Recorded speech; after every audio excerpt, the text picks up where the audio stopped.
January 4th, 1987 in Chase, Maryland,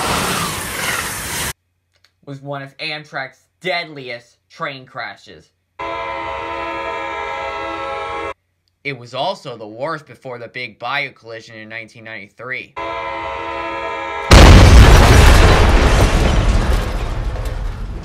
After the accident, the people of Maryland thought they had seen their last train collision.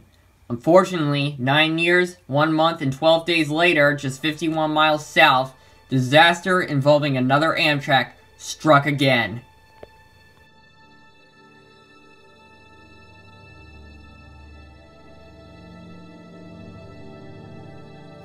On February 16, 1996, MARC commuter train 286 was operating in push-pull mode. It was running from Brunswick to Washington, D.C. The train consisted of cab car 7752, which was leading, 2 single-level coaches, and GP39H-2 number 73, which was pushing.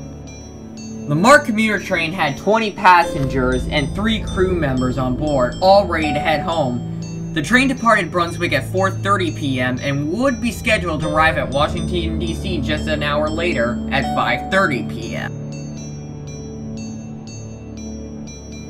Meanwhile, at Washington, D.C., Amtrak's westbound Capital Limited was getting ready to depart Washington Union Station at 5:25 p.m.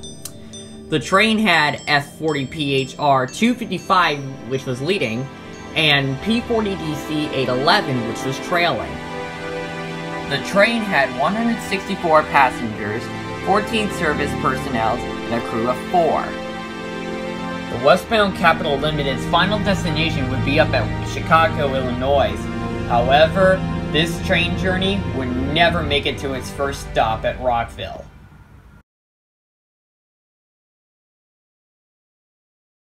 Around the same time, both trains were approaching Georgetown Junction. The Amtrak, however, had to switch tracks due to a slower CSX that was beginning to stop at the interlocking.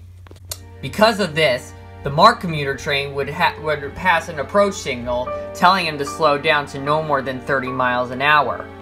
He would then stop at the next signal, which would be red. The Capital Limited would then pass in front of him, switching from track 2 to track 1. This is actually a normal procedure, but however, on that day, it was completely different. For reasons that are still unclear as of today, the MARC commuter train disregarded the signal and throttled the train to 66 miles an hour. However, the Amtrak had already begun getting switched onto track 1. Unfortunately, the MARC engineer rounded the blind corner and slammed onto the emergency brakes, but it was too late. Both trains then bashed and smashed into each other, doing approximately 38 miles an hour, which therefore derailed both trains.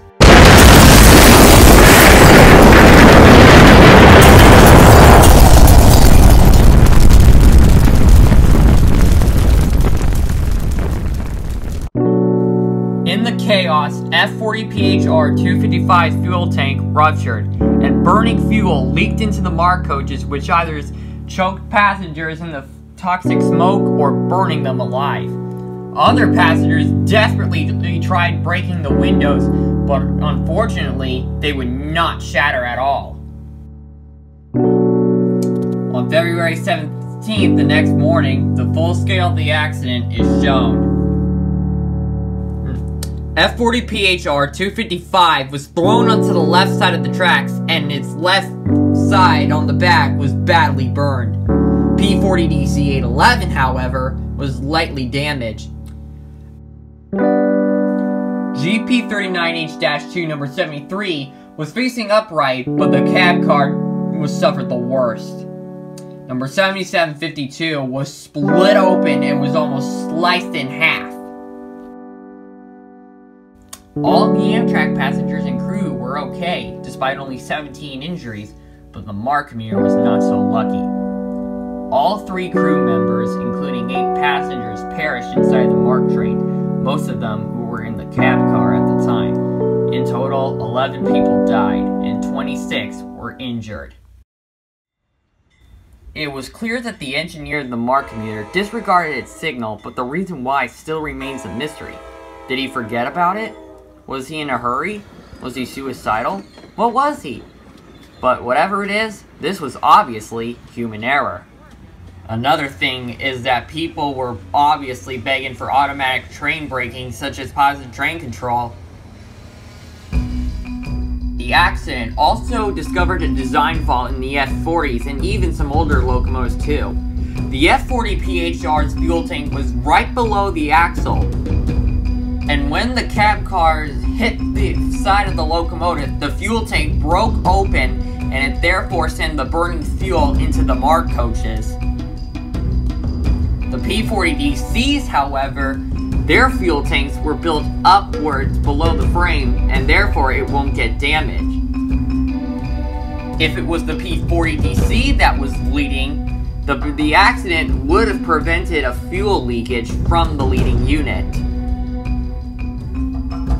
When emergency responders arrived at the accident site, they were unable to get the doors open in the lead passenger cars.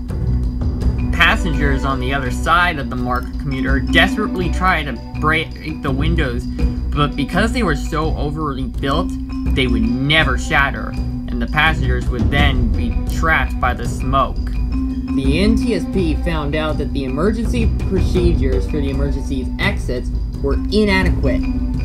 They later requested multiple changes for the passenger cars. Some of these changes include quick release mechanisms for exterior doors. Another change is that they installed windows that could be easily removed in case of an event in an emergency. Lastly, they would have exits that can be easily marked with either luminescent or even red or reflective material. As of today, these exits for all the coaches are still standard. Less than a few years later after the accident, the FRA issued comprehensive rules for all passenger car designs. This new rule stated that all new control cars that were being built have to have a higher crash-worthy standard. What this means is that the cars can be more of a robust instead of completely damaged in case of an event of a collision that happens. The NTSB also strongly criticizes the FTA, also known as Federal Transit Administration, and CSX for the removal of a signal between Kensington and Georgetown Junction. The NTSB stated that if the signal was left alone, then this would have prevented the human error, which therefore caused the accident. After that, the engineer and the conductor of the Amtrak train then filed lawsuit against Amtrak, CSX, and the state of Maryland. Over $103 million were valued because of the negligence from the signal removal between Kensington and Georgetown Junction.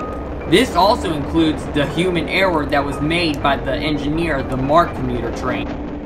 In the end, F40 PHR 255, including cab car 7752, as well as the other two coaches of the MARC, were all a total loss and scrapped at the site. P40DC 811 did continue to be in service for a bit before it was put into storage, and it's unclear if he'll ever run again or not. But as for GP39H-2 number 73, that locomotive is still seen in active service with MARC as of today. A memorial was also held for the 3 crew members that died on the MARC train up near Brunswick. The 8 passengers that died on board the MARC commuter were all students from the Harpers Ferry Job Corps Center. A memorial there was flanked by weeping cherry trees. Lastly, in Silver Spring, there would be a plaque that's placed on the bridge above the crash site to remember all 3 crew members and the 8 passengers that died on the MARC commuter. It has now been 25 years since this crash, and thankfully with the new safety procedures, we will hopefully never see an accident like that ever again.